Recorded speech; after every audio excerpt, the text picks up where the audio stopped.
These 40,000 pounds of green coffee beans will become 2 million cups of Starbucks coffee by the end of this week.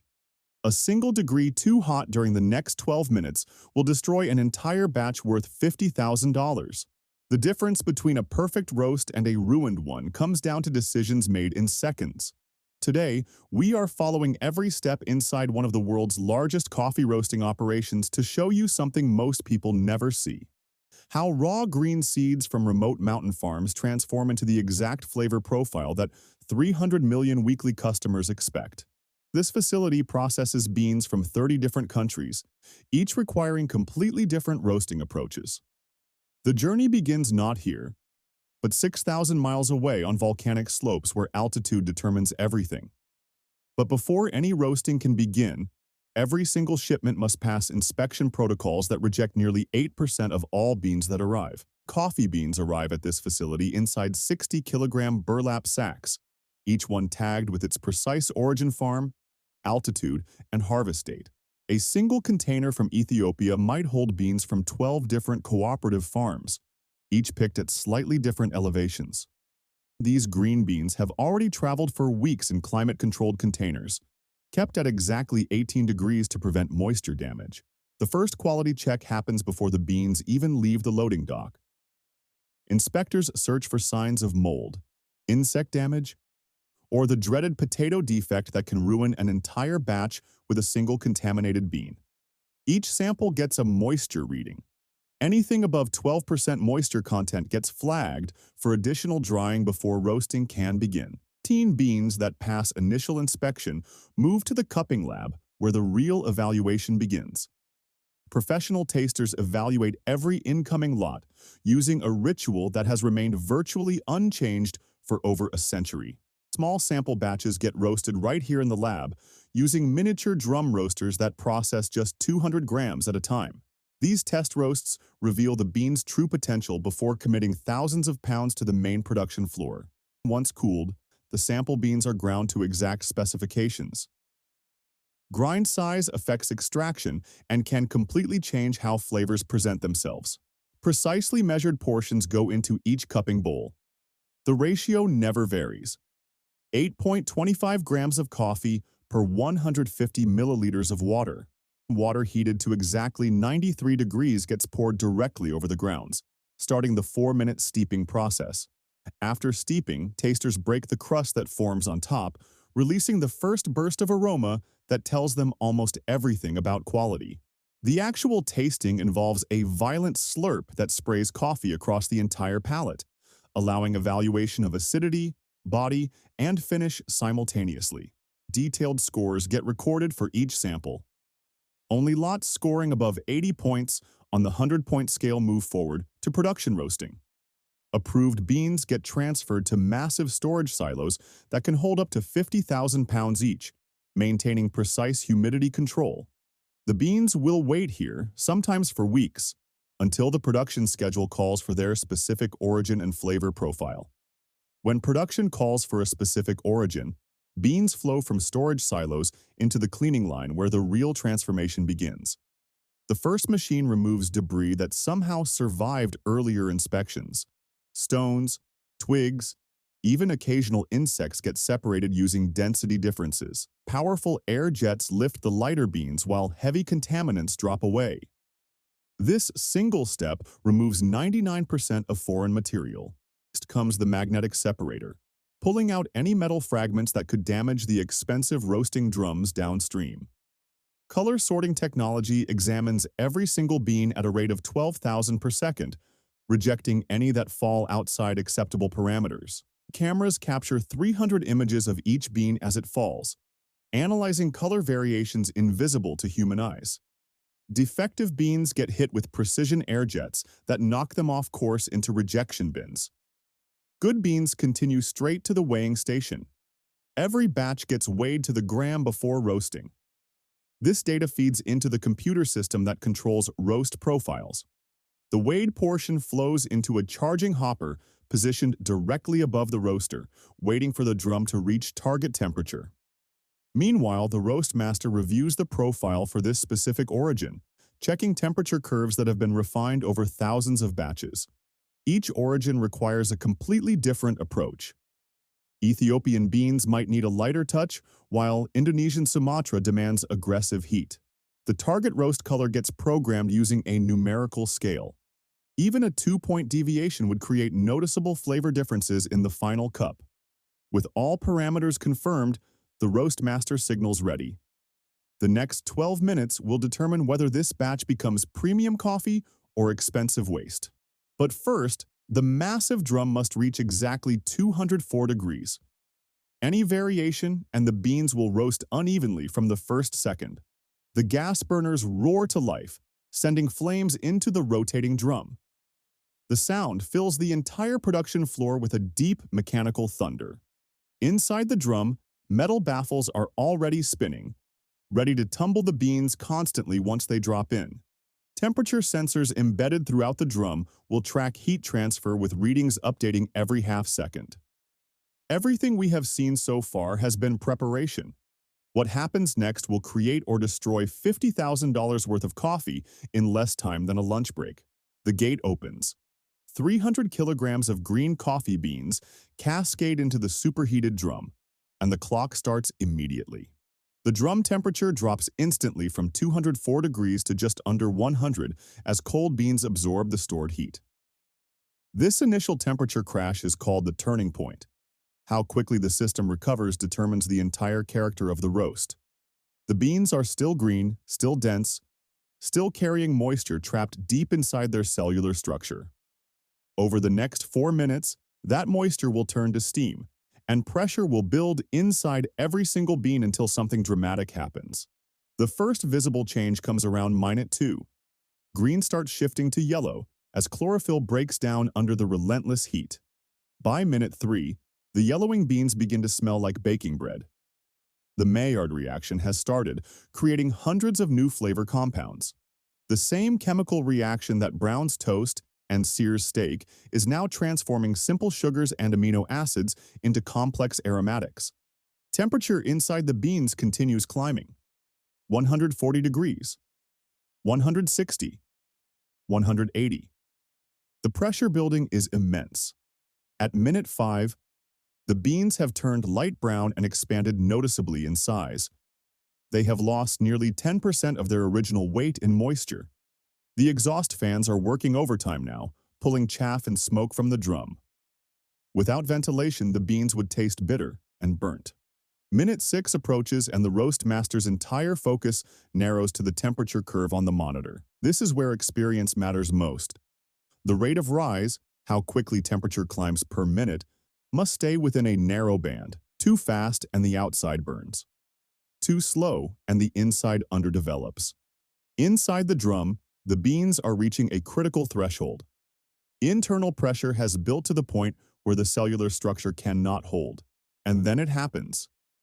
A sound like distant popcorn begins echoing from deep inside the drum. This is first crack. Each cracking sound is a coffee bean literally exploding as trapped steam finally ruptures the cell walls in a tiny structural failure. First crack starts slowly, a few pops per second. Then it builds into a continuous rolling thunder as thousands of beans rupture in sequence. The temperature reads 196 degrees. The roast master must decide in the next 90 seconds exactly when to stop. For a light roast, first crack is the finish line. The beans would drop now, preserving origin characteristics and bright acidity. Starbucks' signature style demands more development. These beans will ride through first crack and into the territory beyond. As first crack subsides, the beans enter a quieter phase. The surface begins showing oils pushed outward by internal heat and pressure. Temperature climbs past 200 degrees. We are now in territory where seconds matter more than minutes. For darker roast profiles, the wait continues towards second crack, a completely different sound caused by the structure of the bean itself breaking down. Second crack sounds sharper, more brittle, like thin ice breaking. It means the wood fibers in the bean are fracturing. At exactly 11 minutes and 43 seconds, the roast master makes the call. The cooling gate releases, and beans pour into the cooling tray, timing the drop. Within a 3-second window is the difference between the target profile and something customers would notice tastes different. The cooling tray spins beneath powerful fans, pulling room temperature air through the hot beans. Cooling must happen fast or roasting continues from residual heat. In just 4 minutes, bean temperature drops from over 200 degrees to below 30. Any slower, and the flavor profile would overdevelop. Workers immediately pull samples for color analysis. The Agtron meter will confirm whether this batch hit the target within acceptable variance. The Agtron reading comes back at 47.3. The target was 48. This batch is approved. A reading even 2 points off target would send the entire 300 kilograms to a secondary grade product, sold at significant discount. Every 15 minutes, another batch drops. 12 roasters run simultaneously, each following different profiles for different products. One roaster might be finishing Italian roast, while the next drops a medium roast for Pike Place blend. The coordination is constant. The freshly roasted beans now need time. Carbon dioxide trapped inside during roasting must escape before packaging, or the bags would explode. Degassing bins hold the coffee for up to 72 hours, allowing the beans to stabilize while off-gassing through one-way valves. During this waiting period, the beans continue developing flavor. Chemical reactions started during roasting keep working even at room temperature. After degassing, certain products require blending. Espresso roasts combine beans from multiple origins to create specific flavor profiles. The signature espresso blend uses beans from 4 different countries, each contributing specific characteristics to the final taste. Computer controls ensure exact ratios: 40% Latin American for sweetness, 30% African for complexity, the rest Asian for body. The blending drum rotates slowly for 15 minutes, ensuring complete integration without damaging the beans or breaking off flavor-carrying oils. Some whole bean products skip blending entirely. Single-origin coffees preserve the unique character of their specific farm and region. Whether blended or single origin, every batch gets one more quality check before moving to packaging. This cupping happens right on the production floor. Any deviation from expected flavor profile stops the batch immediately. The transformation is complete. What arrived as pale green seeds has become aromatic dark coffee, ready to bring flavor to millions of cups. But the next phase is where most coffee loses quality. Packaging must protect these beans from their biggest enemies, oxygen and time. The packaging line runs at speeds that seem impossible while maintaining precision that prevents a single gram of waste. Those same beans that spent 12 minutes in a roaster will spend only 4 seconds on the packaging line before being sealed for freshness. Each bag receives a precise blast of nitrogen gas, replacing oxygen and dramatically extending shelf life. The one-way degassing valve gets inserted during packaging. It lets carbon dioxide escape while preventing oxygen from entering. Sealing machines bond the bag shut at exactly 200 degrees for precisely 1.8 seconds. Any variation, and the seal fails. Every single bag passes through a metal detector calibrated to find fragments smaller than 1 millimeter. So weight verification happens simultaneously. Bags even 2 grams under target get automatically rejected and routed for repackaging. X-ray systems scan for any foreign material that metal detectors would miss. Stones, wood, glass, anything that should not be in your coffee. Every 30 minutes, quality control pulls random bags from the line for destructive testing. These bags will never be sold. The sampled bag gets opened, weighed, and the beans undergo full cupping evaluation. Any failure triggers a line stop and investigation. Integrity gets tested by submerging bags underwater and checking for air bubbles that would indicate a compromised seal. Appearance inspection catches printing errors, seal wrinkles, or valve placement issues that could affect shelf presentation. Coding verification confirms that every bag shows correct roast date, best by date, and lot traceability information. The full traceability system can identify exactly which roaster batch, which origin lot, and which farm produced any bag of coffee sold anywhere in the world. This documentation allows recalls to be precisely targeted. A problem affecting one farm's harvest would only pull that specific lot from shelves. Shelf life testing happens in accelerated aging chambers. Bags stored at elevated temperatures simulate months of shelf life in just weeks. Trained tasters evaluate aged samples weekly, tracking exactly when flavor degradation becomes detectable to determine optimal sell-by dates. The final quality gate is customer feedback analysis. Social media mentions and customer service contacts get analyzed for quality trends. Any spike in negative mentions triggers immediate investigation back through the entire production chain to identify root causes. This obsessive attention to quality control explains why flavor consistency remains remarkably stable across thousands of stores worldwide. Approved bags flow from quality control into automated case packing, where robots construct boxes and load precise quantities. Each case holds 12 bags positioned for retail shelf display. The arrangement allows store employees to restock without handling individual bags. Cases get sealed, labeled with destination codes, and stacked onto pallets by another robotic system that never tires or makes placement errors. Stretch wrap machines spin around completed pallets, applying layers of protective film that secures the load for transcontinental shipping. The wrapped pallets move to temperature-controlled staging areas where shipments accumulate before loading into waiting trucks. 15 trucks serving local distribution centers might arrive within hours. International containers will spend weeks at sea before reaching destination ports. Real-time tracking follows every pallet from factory to store shelf, monitoring temperature conditions throughout the entire journey. Distribution centers across the country receive shipments daily, breaking down pallets and redistributing to individual store locations. Store deliveries happen before opening hours. Fresh roasted coffee arrives on shelves within days of leaving the roasting facility. On the shelf, that one-way valve continues working. Fresh roasted coffee releases carbon dioxide for weeks, keeping bags slightly pressurized.